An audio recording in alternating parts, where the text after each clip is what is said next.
Yosa, kembali lagi di Kako Anime. Dan ya, ini dia full review manga One Piece chapter 1113 berjudul Jalan Buntu. Chapter kali ini ditemani cover color spread seperti ini. Wow, cukup menarik. Nah, chapter kali ini dimulai dengan catatan editor yang berkata, apa yang dipikirkan otak terbaik di dunia? Dan di panel yang sama kita melihat Pangrikot yang di sana Mars berkata dalam dialognya, otak terbesar di dunia, Pangrikot. Namun di panel berikutnya kita mendengar juga siaran Vegapunk di sana, yang mana Vegapunk di sana berkata, nah, karena kopinya tidak dingin lagi dan waktu kita sudah sedikit, apakah transponder video siput sudah dimulai atau sudah siap? Dan Saka menjawab, ya, sudah siap sejak 30 detik yang lalu. Sementara Pythagoras di sana berkata, karena ini disiarkan di seluruh dunia, ini cukup membuatku malu. Lalu di sisi lainnya kita melihat Mars di sana. Mars termenung, terpaku melihat apa yang ada di depannya. Dan juga Mars berkata, jadi inikah kau yang sebenarnya? Dimana di halaman berikutnya kita melihat sesuatu yang sangat besar, sebuah tangki yang sangat besar berisikan kepala Vegapunk dengan air di sana. Dan kita bisa melihat ya, ukurannya jauh lebih besar dari sebelumnya. Ya, mungkin daripada itu alasannya kenapa Vegapunk memotong kepalanya. Dan Mars kembali berkata, apa sebenarnya kematian itu? Di manakah pikiran Anda berada pada saat ini? Lalu di saat yang sama, siput atau Dendenmushi yang ada di sana yang berada di dekat Mars kembali mengeluarkan suara siaran Vegapunk. Di sana Vegapunk berkata, video ini akan segera menghubungkan dunia, baik dengan mengetahuinya atau dengan ketidaknyamanan saat mengetahuinya. Dan di momen yang sama, kaki Mars siap menginjak itu Dendenmushi itu. Tapi scene beralih ke East Blue, desa Shiroop. Di sana terlihat rumah kaya, terlihat anak buah Usopp di sana berkata, Pak, tidak ada transponder video. Jika rumah kaya saja tidak memilikinya, maka tidak seorang pun di desa ini yang memilikinya. Lalu Mary di sana berkata, kalau video transponder siput itu lumayan besar loh. Lalu di halaman berikutnya kita melihat Kaya dan yang lainnya tengah memantau Dendenmushi yang ada di sana atas siaran Vegapunk tersebut. Di mana di sana Kaya berkata, Dr. Vegapunk juga seorang tokoh terkenal di dunia ilmuwan kedokteran. Lalu di sana anak buahnya Usopp menurunkan kemampuan Usopp, di mana dia mengaku dia tahu Dr. Vegapunk. Lalu kemudiannya di sana terjadi senda gurau di antara mereka. Sementara scene kembali berpaling, kita melihat situasi yang berada di markas Marine. Di sana salah satu dari mereka mengatakan kalau siaran Vegapunk itu akan segera dimulai. Lalu scene juga beralih ke tempat lainnya, ke tempat Clover di Twinscape. Di sana dia juga memantengi siaran Dendenmushi bersama Labun menggunakan Dendenmushi biasa. Dan juga di tempat lainnya beralih ke tempat lainnya di Baltimore atau Karakuri Island yang notabene kampung halaman Vegapunk. Di sana mereka juga melihat siaran itu dengan transponder video yang menampilkan wajah Vegapunk tentunya di layar itu. Di mana salah satu anak di sana berkata, dia lahir di sini kan? Dan salah satu orang tua lainnya di sana berkata atau meresponnya, benar, dia adalah kebanggaan warga di sini. Dan tiba-tiba salah satu anak lainnya berkata, apakah itu karena mimpi buruk Baltimore? Namun orang tua di sana berkata, bukan, itu adalah Franky yang sekarang sudah menjadi kapal. Kemudian memasuki halaman berikutnya, kita juga melihat Torino Kingdom dan orang-orang di sana menyimak siaran itu juga. Salah satu dari mereka berkata kalau topiknya adalah pulau yang saat ini tempat Tanuki berada atau Chopper ya. Lalu di sana yang lainnya juga berkata kalau Vegapunk mungkin adalah bapak ilmu pengetahuan modern, tetapi kehebatan ilmiahnya telah digunakan untuk menghasilkan senjata yang tak terhitung jumlahnya.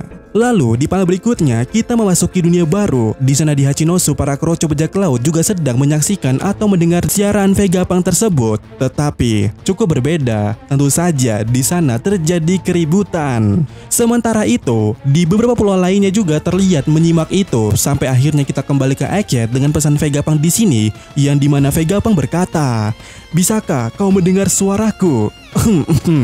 Halo, ini Vegapunk. Masuklah dunia. Masuklah dunia. Lalu kita memasuki halaman berikutnya. Di sana Mars menginjak Dendenmushi itu yang ada di depannya. Tetapi dia terkejut. Ternyata Dendenmushi itu palsu. Dan setelah Dendenmushi itu diinjak, kita bisa melihat cangkangnya itu terpecah. Dan di dalam cangkang itu ada Dendenmushi biasa. Dan tentu saja melihat hal itu, Mars sangat marah dan tantrum dan juga berkata, apa? Hanya sipu transponder biasa.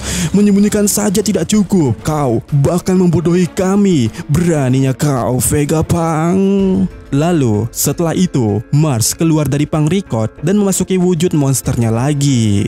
Dan benar ya, sebenarnya juga jika kita perhatikan Dendenmushi yang ada di sini yang dengan yang ada di film Red itu berbeda. Harusnya jika batangnya itu naik, maka harusnya akan ada cahaya yang keluar dari sana. Sementara yang kita temukan di Egghead itu tidak bercahaya. Harusnya kita menyadari hal itu ya dari awal. Nah, kembali lagi ke topik atau ke chapter ya. Di sana, saat Mars tantrum karena dibodohi oleh Vegapunk, di saat yang sama, pesan Vegapunk kembali terdengar di sana dan Vegapunk kembali berkata, "Halo dunia, masuklah dunia." Dimana melihat tingkah Vegapunk yang seperti berharap-harap akan ada jawaban, Saka di sana meresponnya dengan berkata, "Stella, ini kabel transmisi satu sisi." Tapi Vegapunk tahu dan berkata, "Ya, aku sudah tahu. Kalau begitu, sekali lagi, siaran akan dimulai sekarang." Kemudian memasuki halaman berikutnya, kita melihat para rakyat yang menyaksikan siaran itu mulai bertanya-tanya karena ini akan segera dimulai. Sementara di Egghead, para guru saya bertanya kepada Mars, "Oi, itu tidak berhentikah?"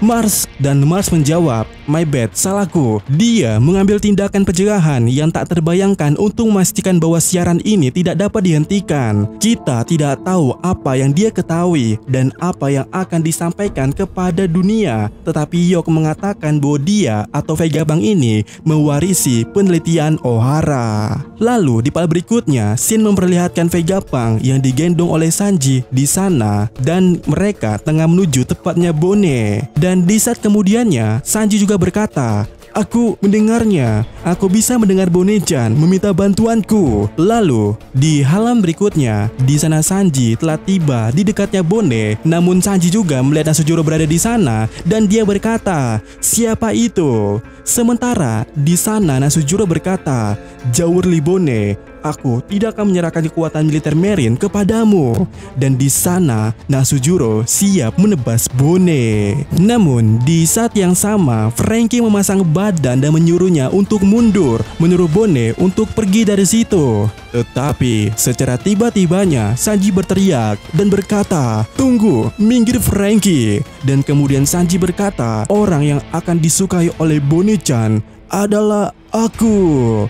Dan dengan kecepatan yang sangat cepat, Sanji melesat. Dan di saat yang singkat itu, Sanji menangkis pedang Nasujuro serta langsung melesat naik ke atas. Dan boom, Sanji menendang wajah atau dagu dari Nasujuro hingga Nasujuro mengeluarkan darah di sana.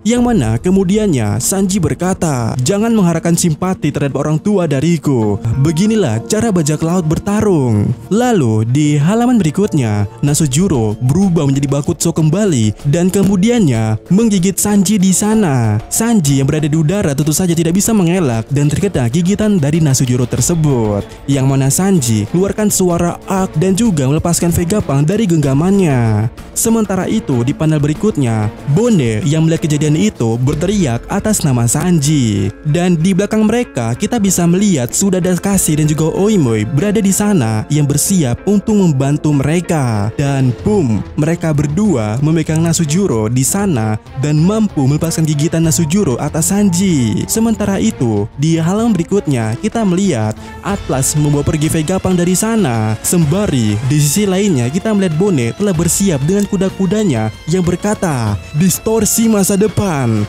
Masa depan seperti raksasa." Dan boom, Bone berubah menjadi sangat besar dan melompat di sana. Para Marine yang melihatnya dari kejauhan kaget, siapa itu? Apakah itu Jawurli Bone? Dan di sana Bone siap menginjak Nasujuro, sementara Nasujuro sudah kembali ke bentuk hybridnya dan dia memasang wajah yang kesal di sana melihat Bone. Yang mana ya di momen yang sama dengan momen tadi itu kita juga mendengar pesan Vegapunk di mana Vegapunk berkata kalau dia telah melakukan 2 dosa. Oleh karena itu, siaran video ini diprogram untuk dimulai saat saya tertangkap atau saat jantung saya berhenti berdetak. Di mana di halaman berikutnya kita melihat beberapa orang beraksi atas apa yang diucapkan oleh Vegapunk tersebut. Seperti di Sabondi, para warga di sana berkata, "Tunggu, itu artinya Vegapunk sudah mati." Sementara Duval yang juga berada di dekat sana, dia berkata, Tunggu, Vegapunk masih menjadi sandera kru topi jerami menurut berita tadi pagi." Lalu di tempat lainnya di kerajaan Jerma kita melihat Caesar menangis di sana dan juga dia berkata, "Aku tidak percaya ini. Bajingan itu tepat saat kami akan menjatuhkannya."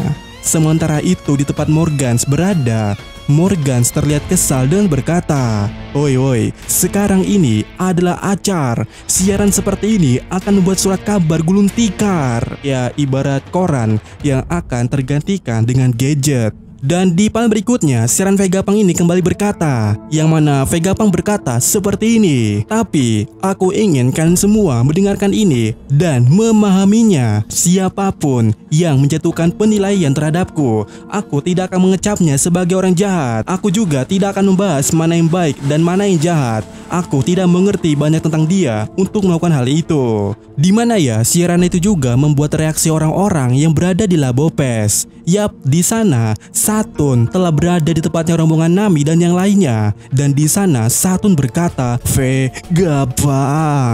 Lalu di saat kemudiannya kru topi jerami bersiap menghadapi Saturn di sana dan Saturn berkata, "Minggir dari hadapanku. Aku tidak punya waktu untuk terlibat dengan kalian semua." Di mana Robin yang mendengar suara itu, suara Saturnnya langsung ke trigger dan berkata, "Suara ini kan..." Dan yap, kita melihat flashback di Ohara saat Clover berbicara dengan Gorose. Dan saat Robin mengingat suara itu, sementara di panel berikutnya Saturn di sana berkata, "Oh, Nico Robin, wanita yang gagal dihapuskan oleh Akainu, pria yang bodoh itu." Dan di sana Robin mengingatnya atau menegaskan, "Ini suara Gorose." Lalu di halaman berikutnya, Nami di sana kaget dan bertanya-tanya, namun langsung berteriak kepada semuanya untuk lindungi Robin, lindungi dia dari segala bahaya. Dan di panel berikutnya kita melihat Saturn menyuruh mereka semua untuk minggir. "Kalian mengganggu dasar serangga," dan melancarkan serangan dengan kakinya itu. Tapi di panel ini ya kita melihat Brook tampaknya berhasil memotong salah satu kaki dari Saturn itu dengan pedangnya. Wow, sepertinya Brook emang counter alami dari Gorose ini, seperti yang kita bahas sebelumnya. Sementara Usopp menembakkan Bakuhatsunya ke tubuh Saturn. Lalu di saat kaki Saturn mengincar Robin, Nami membawanya pergi sembari Zeus melakukan suatu benturan untuk menghalangi kaki Saturn tersebut. Yang mana di sana juga kita bisa melihat Chopper memasuki mode point guardnya dan berhasil mengeblok salah satu kaki dari Saturn itu. Sementara di tempat lainnya di laboratorium terdengar kembali siaran Vegapunk di sana, yang mana Vegapunk berkata, "Apa yang akan kuberitahu kepadamu sekarang hampir sulit dipercaya. Kau bahkan mungkin akan menertawakanku, tapi setiap orang berhak mengetahui hal ini." Dan di momen ini juga Mars yang berada di sana merespon siaran itu dengan berkata, "Ini tidak bagus. Ada banyak respon kehidupan siput transponder di dalam laboratorium. Bukankah itu memiliki sinyal yang unik?" Sementara di dalam lab, Yok pusing di sana dan juga berkata, Pikirkan, kesempatan untuk menjadi Tenryubi Bitot semakin berkurang. Aku juga seorang Vegapunk. Jika itu aku, di manakah aku akan menyembunyikannya?" Kemudian di halaman berikutnya, Mars berkomunikasi dengan Gorose lainnya. "Bagaimana jika kita menghancurkan seluruh Fabriopes?" Namun Saturn di sana menjawab, "Tidak," mengesampingkan fakta bahwa itu akan meledakkan kapal Marine yang mengelilingi pulau. Di sana juga Warkuri mengatakan kalau begitu tidak ada yang bisa menghasilkan Mother Flame lagi. Sementara itu, di sisi lainnya kita kembali mendengar ucapan Vegapunk dari siaran itu. "Dari kesimpulanku, dunia ini akan tenggelam ke dalam laut." Dan kita melihat di scene akhir pada chapter kali ini, para Marine membayangkan kalau mereka berada di bawah laut, melihat para duyung dan ikan yang lainnya berenang di atas mereka. Dan chapter kali ini ditutup dengan catatan masa depan yang mengejutkan diumumkan. Dan ya, chapter berakhir di sini. Untuk minggu depan libur, dan ya, banyak hal menarik yang terjadi pada chapter kali ini. Dan mungkin kita akan membahasnya di video yang berbeda.